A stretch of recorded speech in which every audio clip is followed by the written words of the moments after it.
Ты прям в шоке будешь, я тебе отвечаю. Смотри, сейчас тебе покажу. Кухня, ванная, спальня, балкон, склад, ступеньки, библиотека, офис, туалет, чердак, подвал, столовая, камин, душ. Стой.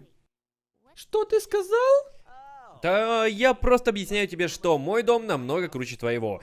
Я его построил из дерева, и вообще он весь такой классный, современный, модернизированный.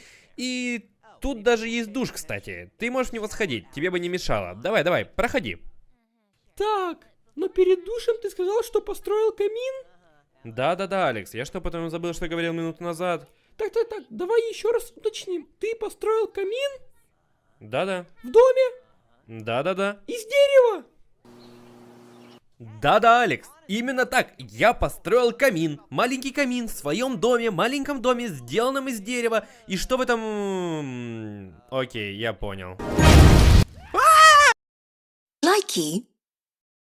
Likey.